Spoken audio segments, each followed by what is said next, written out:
Bismillahirrahmanirrahim. This is Amna. Today we will discuss about solutions of Pakistan's energy crisis. Students, ये मेरी second last video है energy crisis के topic पर और इसमें इंशाल्लाह हम लोग डिटेल से सारे सॉल्यूशंस देखेंगे। लेकिन सॉल्यूशंस पढ़ने से पहले we must know two things. एक हमें पता होना चाहिए कि भाई जो एनर्जी क्राइसिस पाकिस्तान में है, एक उसकी जो रीज़न है वो सप्लाई साइड की प्रॉब्लम है और दूसरी जो रीज़न है वो डिमांड साइड की प्रॉब्लम है। वैसे तो हमने बहुत से कॉजेज़ वगैरह पढ़ ली हैं, लेकिन ये दो प्रॉब्लम्स जो थी ये भी आपके साथ डिस्कस करना ज़रूरी थी। इसके बाद हम लोग फ्यूल प्राइस एडजस्टमेंट भी एक प्रॉब्लम छोटी सी है, उसको भी डिस्कस करेंगे, वो भी हम अपने कॉजेज़ में ऐड कर सकते हैं। तो सबसे पहले हम लोग बात करते हैं सप्लाई साइड प्रॉब्लम की। यहाँ पे मैं लिख देती हूँ सप्लाई साइड नंबर 1 और दूसरे नंबर पे we will discuss demand side. ठीक है, सबसे पहले हम लोग देखते हैं सप्लाई साइड। सप्लाई साइड मतलब कि जो एनर्जी को प्रोड्यूस कर रहे होते हैं, जो कंपनीज एनर्जी को प्रोड्यूस कर रही हैं, उनमें प्रॉब्लम एग्जिस्ट करती है। इसीलिए पाकिस्तान में एनर्जी क्राइसिस देखने को मिलते हैं। मेजर पावर प्लांट्स बनाने का हम कह देते हैं, हम कौन मतलब कि पाकिस्तान की गवर्नमेंट कह देती है। क्लियर हो गया। और उस पर कैपेसिटी पेमेंट भी देने का पाकिस्तान की गवर्नमेंट कहती थी कि भाई हम आपको कैपेसिटी पेमेंट भी देंगे। ये सब कुछ मैंने आपको ऑलरेडी बता दिया हुआ है। अब होता क्या है, अब आपको मैंने कल वाली एक वीडियो में बताया था कि जो आईपीपीज हैं वो प्रोड्यूस करते हैं इलेक्ट्रिसिटी और वापडा उनसे ख़रीद रहा है। अब वापडा ने इलेक्ट्रिसिटी के पैसे तो पे करने ही हैं आईपीपीज को, लेकिन उसके साथ साथ जो कैपेसिटी पेमेंट है वो भी वापडा ने आईपीपीज को देनी है। ये बात बड़ी इंपॉर्टेंट मैंने यहाँ पर लिखी है। क्या होता है कि कैपेसिटी पेमेंट भी आईपीपीज वापडा से मांगती हैं और वो पेमेंट क्या होता है, हमारे जो सर्कुलर डेप्ट है उसमें मुसलसल इजाफा करती रहती है। ये प्रॉब्लम एग्जिस्ट करी है सप्लाई साइड पे। क्लियर हो गया। मतलब कि ऐसे इंस्टीट्यूट जो कि आपको इलेक्ट्रिसिटी प्रोवाइड करें वहाँ पर ये प्रॉब्लम एग्जिस्ट करती है कि हमने ना कि सिर्फ एनर्जी प्रोडक्शन की पेमेंट देनी होती है बल्कि कैपेसिटी पेमेंट भी हमने देनी होती है, जिसकी वजह से सर्कुलर डेप्ट बढ़ता रहता है। अब हम बात करते हैं डिमांड साइड की प्रॉब्लम को।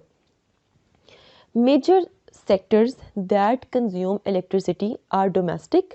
इसमें मैं आपको यहाँ पर लिखती हूँ, पाकिस्तान में इस टाइम जो इलेक्ट्रिसिटी जो यूज़ हो रही है वो 46.2% आपका डोमेस्टिक यूज़ में जा रहा है, मतलब कि घरों वगैरह में यूज़ हो रहा है। और 27.7% जो सा है ये आपकी इंडस्ट्रीज जो सी वो यूज़ कर रही हैं। और इसके अलावा 11.8% सिर्फ आपका एग्रीकल्चर सेक्टर जो है वो इलेक्ट्रिसिटी यूज़ कर रहा है। अब ज़्यादातर इलेक्ट्रिसिटी कहाँ यूज़ हो रही है, 46.2 मतलब कि डोमेस्टिक, 27.7 मतलब कि इंडस्ट्रीज़ में। मतलब ये दो सेक्टर्स जो से हैं ये ज़्यादातर इलेक्ट्रिसिटी प्रोड्यूस कर रहे हैं, सॉरी यूज़ कर रहे हैं। तो जब ये कंटिन्यूस डिमांड रेज़ नहीं करेंगे तो अब यहाँ पर क्या होगा कि डिमांड जो सी वो नहीं आती और जो गवर्नमेंट है उसने सोचा होता है कि भाई आप इतनी कैपेसिटी लगाएंगे और फ्यूचर में लोगों की डिमांड बढ़ेगी और आपको मसला देखने को नहीं मिलेगा, मतलब कि कैपेसिटी पेमेंट ज़रा कम पे करनी पड़ेगी, लोड शेडिंग का कोई इशू नहीं होगा। लेकिन डिमांड जो सी वो बढ़ती ही नहीं है। इस तरह से क्या होता है कि कैपेसिटी पेमेंट जो होती है वो फजूल में आपको पे करनी पड़ती है। क्लियर हो गया। तो ये प्रॉब्लम आता है डिमांड साइड पे। अब हम लोग डिस्कस करते हैं तीसरा एक इम्पॉर्टेंट प्रॉब्लम है वो जो एग्जिस्ट करता है जिसकी वजह से एनर्जी क्राइसिस बहुत ज़्यादा बढ़ रही हैं, that is fuel price adjustment. इसमें क्या होता है कि देखें आपके मुल्क में प्यारे पाकिस्तान में जो बिजली है वो फ्यूल से बन रही है। अब फ्यूल आपको मैंने कल बताया था कि पीएसओ जोन है वो फ्यूल कहाँ से ले रहा है, बाहर से, इंटरनेशनल एक फ्यूल प्रोवाइडर कंपनी है वहाँ से ले रहा है। ठीक है। अब फ्यूल पाकिस्तान में मुफ्ती तो नहीं आता, डॉलर्स की फॉर्म में आता है, मतलब आप डॉलर देते हो, मतलब डॉलर में आप फ्यूल ख़रीदते हो। डॉलर की जैसे प्राइस बढ़ती है वैसे आपकी बिजली महंगी हो जाती है। अब आपने बिजली यूज़ की, एक ये बड़ा इंपॉर्टेंट पॉइंट मैं बोलने लगी हूँ कि आपने बिजली तो यूज़ कर ली, मतलब देखो जैसे कि ये महीना चल रहा है जनवरी का, ये पूरा महीना आपने बिजली यूज़ की है, लेकिन यू हैव टू पे at the end of the month. मतलब इस महीने के एंड पे अब आपको पे करना है। अब गवर्नमेंट क्या करती है कि नेक्स्ट मंथ जो गवर्नमेंट है वो फ्यूल प्राइस एडजस्टमेंट की फॉर्म में आपसे चार्ज करती है। मतलब आप एक महीना पहले कर रहे हो, लेकिन at the end of that month जो भी प्राइस होगी डॉलर्स की, तो फ्यूल की प्राइस को एडजस्ट करने के लिए यू हैव टू पे, मतलब आपको ज़्यादा पे करना पड़ता है। फ़र्ज़ करो कि आपने इलेक्ट्रिसिटी उतनी यूज़ नहीं की है, उतनी महंगी, ठीक है, लेकिन आपसे ज़्यादा पैसे लिए जा रहे हैं। रीज़न बिहाइंड दैट क्या है कि भाई गवर्नमेंट ने फ्यूल प्राइस एडजस्टमेंट करनी है, क्योंकि गवर्नमेंट जो सी है वो हमारी शहज़ादी गवर्नमेंट है, वो डॉलर्स में ख़रीद रही है, तो उसके बिना पर उसने आपसे उतने ही पैसे खींचने हैं। क्लियर होगा ये पॉइंट भी। अब हम चलते हैं आगे। अब एक बहुत इम्पोर्टेंट हेडिंग आप इस क्वेश्चन में ऐड कर सकते हैं, पाकिस्तान एनर्जी क्रॉस रोड्स। ठीक है, ये भी एक इम्पॉर्टेंट हेडिंग आप इस क्वेश्चन में ऐड कर सकते हैं। अगर इस तरह का कोई क्वेश्चन आ जाता है पीएमएस या सीएसएस में, तो उसमें भी आप डिफरेंट पॉइंट्स जो उनसे वो डिस्कस करेंगे। अब पाकिस्तान एनर्जी क्रॉस रोड्स क्या है कि भाई सबसे पहले पाकिस्तान को क्या करना है कि पाकिस्तान अपना जो एनर्जी मिक्स है उसको चेंज करने की ज़रूरत है। अब क्यों चेंज करने की ज़रूरत है? क्योंकि उसी से ही एनर्जी क्राइसिस जो उनसे वो पाकिस्तान में ख़त्म हो सकते हैं। अब एनर्जी मिक्स क्या है, सबसे पहले तो आपके जहनों में ये आ रहा होगा। उसके लिए एनर्जी क्राइसिस में मैंने पार्ट 1 वाली एक वीडियो अपलोड की है, वो देखें। उसमें मैंने सारा एक्सप्लेन किया है कि एनर्जी क्राइसिस, एनर्जी मिक्स क्या होता है। अच्छा, दूसरी एक बहुत बड़ा एक जो कोज़ है एनर्जी क्राइसिस का पाकिस्तान में, वो ये है कि पाकिस्तान में सप्लाई डिमांड इम्बैलेंस बहुत ज़्यादा है। अब ये सप्लाई डिमांड इम्बैलेंस क्या है? देखें, मोस्टली हमारा जो ट्रांसमिशन डिस्पैच है ना, वो बहुत इनएफिशिएंट है।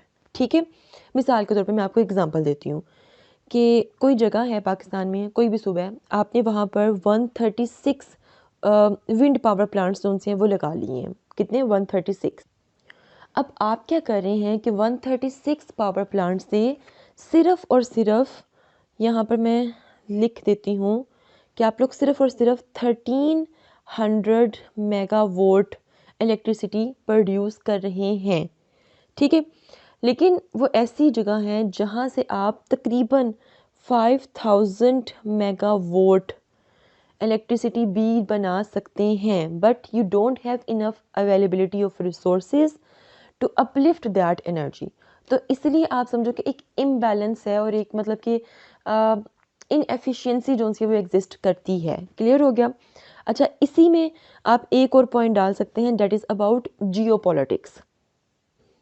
अब जियोपॉलिटिक्स में आप लिख सकते हैं कि भाई यूक्रेन वॉर के बाद ये एक पूरा का पूरा यूक्रेन वॉर का जिक्र आप इसमें कर सकते हैं कि यूक्रेन वॉर के बाद ग्लोबली एनर्जी की जो प्राइसेस थी वो बढ़ी थी, क्योंकि पूरा का पूरा जो यूरोप था वो एनर्जी मार्केट में आ गया था, उसने भी एनर्जी लेना शुरू कर दी थी। तो आपके पास जो मार्केट डिमांड थी वो बढ़ गई थी, जबकि सप्लाई जो थी वो लिमिटेड थी। इससे क्या हुआ कि जो एनर्जी प्राइसेस थी वो बढ़ती गई, और स्पेशली उसका जो इम्पैक्ट था वो डेवलपिंग स्टेट्स में ज़्यादातर देखने को मिला।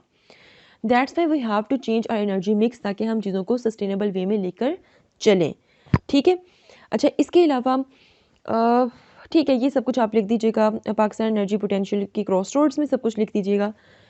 अब हम लोग आते हैं अपने सॉल्यूशंस की तरफ। What we need to do, क्या अब हमें करना चाहिए कि एनर्जी क्राइसिस हम ख़त्म कर सकते हैं।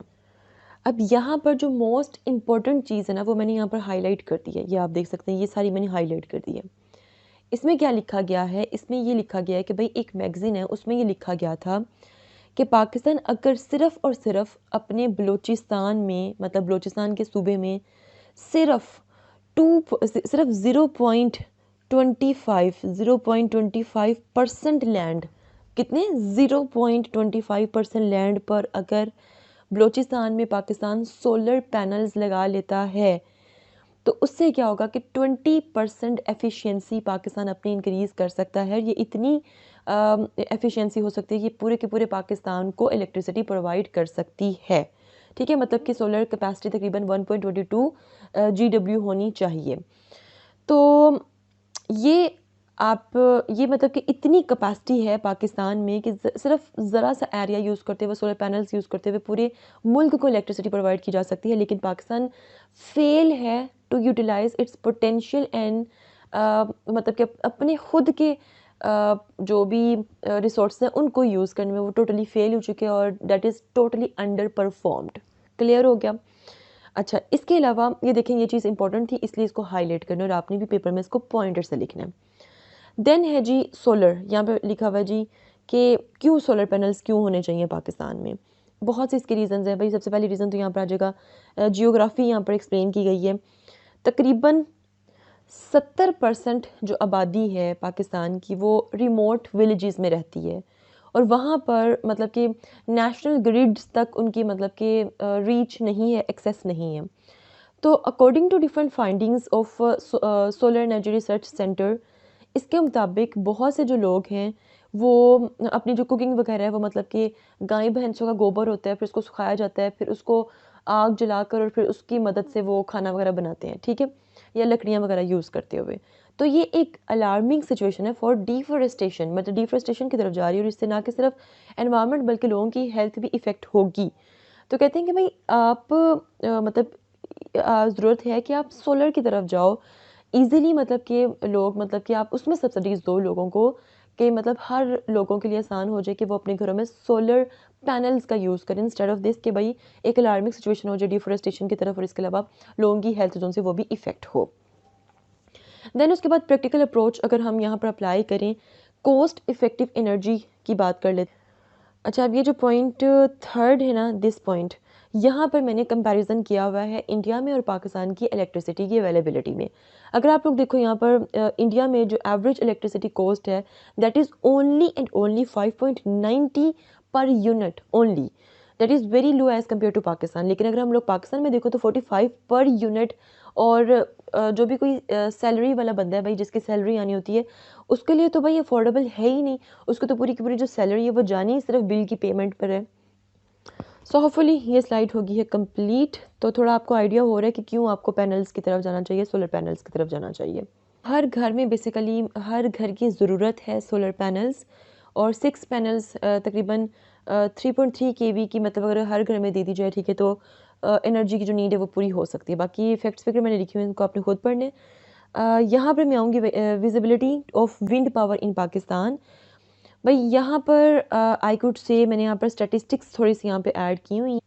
डिफरेंट स्टैटिस्टिक्स के मुताबिक पाकिस्तान के पास इस टाइम ये कैपेबिलिटी है कि पाकिस्तान सोलर पावर का यूज़ करते हुए और विंड पावर का यूज़ करते हुए तकरीबन 33,000 मेगावोल्ट इलेक्ट्रिसिटी जनरेट कर सकता है।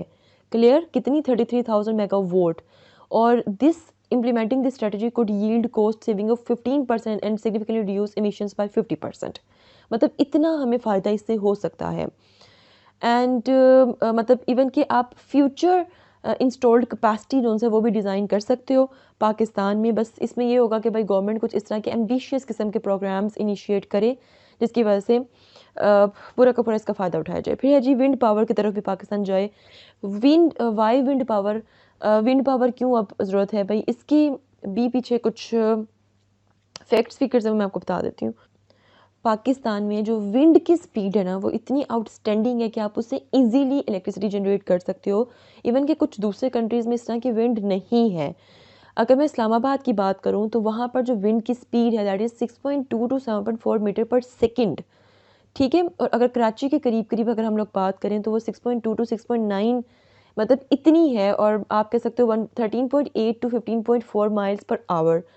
तो पाकिस्तान जो सा है वो पूरा का पूरा फ़ायदा उठा सकता है विंड टर्बाइंस मैन्युफैक्चर करके और मतलब कि इलेक्ट्रिसिटी इजीली जनरेट कर सकता है।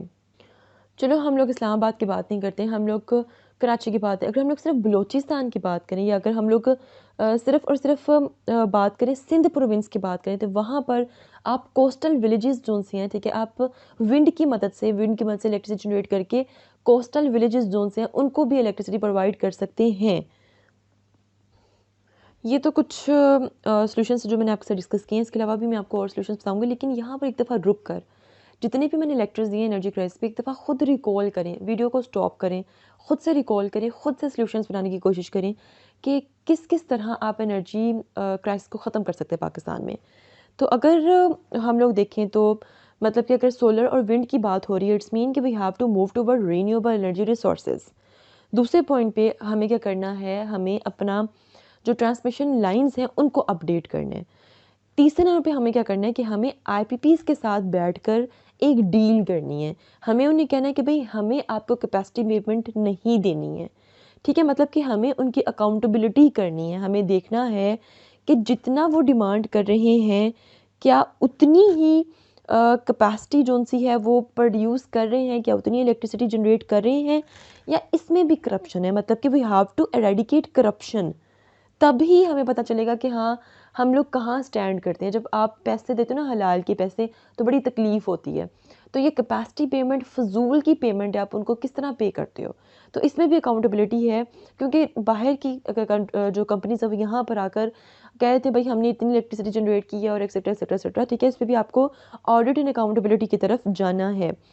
इसके अलावा आप क्या कर सकते हो, इसके अलावा आप इफ़ेक्टिव मैनेजमेंट लेकर आ सकते हो, एनर्जी मिक्स को चेंज कर सकते हो। और ऑलरेडी सोलर वाला मैंने आपको बता दिया कि सोलर की तरफ आप स्विच कर सकते हो, इफेक्टिव एनर्जी जनरेशन आप कर सकते हो।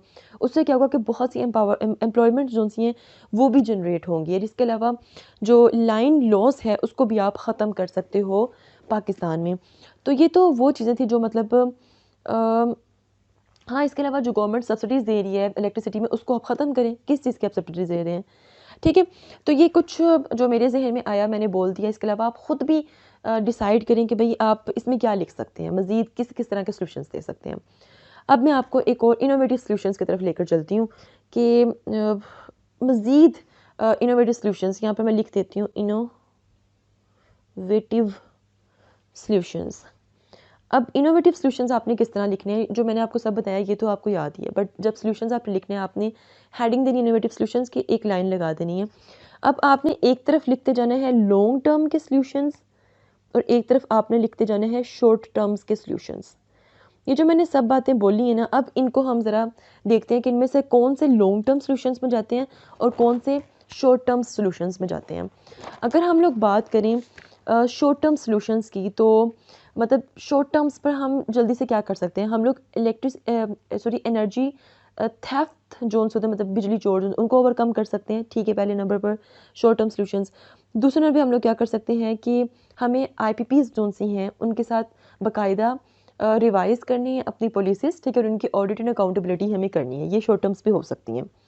तीसरे नंबर पे हम लोग क्या कर सकते हैं भाई, T&D मतलब ट्रांसमिशन और डिस्पैच लॉसेस जोन्स होते हैं, उनको हम कम से कम कर सकते हैं, सप्लाई लाइन्स को बेहतर से बेहतर बना सकते हैं अपने। क्लियर हो गया? ये शॉर्ट टर्म्स के हम लोग हमारे सॉल्यूशंस हो गए। लॉन्ग टर्म्स पे हम लोग क्या कर सकते हैं? लॉन्ग टर्म पे हमने क्या करना है कि हमने अपने एनर्जी मिक्स को चेंज करना है। नंबर 1 एक सेकंड यहाँ पे मैं दोबारा लिख देती हूँ ताकि आप लोग कंफ्यूज ना हो जाएं। लॉन्ग टर्म के सॉल्यूशंस हम लोग डिस्कस करें। पहले मैंने कहा है कि हमें अपने एनर्जी मिक्स को चेंज करना है, मतलब कि जो हम लोग फ्यूल से इलेक्ट्रिसिटी जनरेट करें we have to change that. हमें फ्यूल से इलेक्ट्रिसिटी जनरेट नहीं करनी है। दूसरे नंबर पे हमें क्या करना है कि हमें जो भी IPPs वगैरह हैं, डिस्कॉस वगैरह हैं, हमें उनको प्राइवेटाइज़ कर देना है ताकि उनको पता हो कि भाई हमारी रिकवरी नहीं होगी टैरिफ की, तो वही हमें रिकवर करना है, हमें उसको गवर्नमेंट के खाते में नहीं डालना, तो हमें उसको प्राइवेटाइज़ करना है।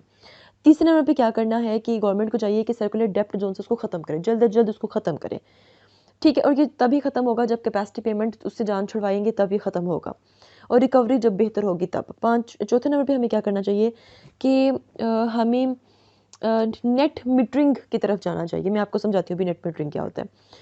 पाँचवें नंबर की तरफ हमें क्या करना चाहिए कि हमें सोलर पावर प्लांट्स लगवाने चाहिए, ठीक है? और इस पर सब्सिडीज़ लाजमी प्रोवाइड करनी चाहिए। इंडिया भी सब्सिडी दे रहा है, US भी सब्सिडीज़ दे रहा है, तो हमें सब्सिडीज़ जोन से वो लाजमी प्रोवाइड करनी चाहिए।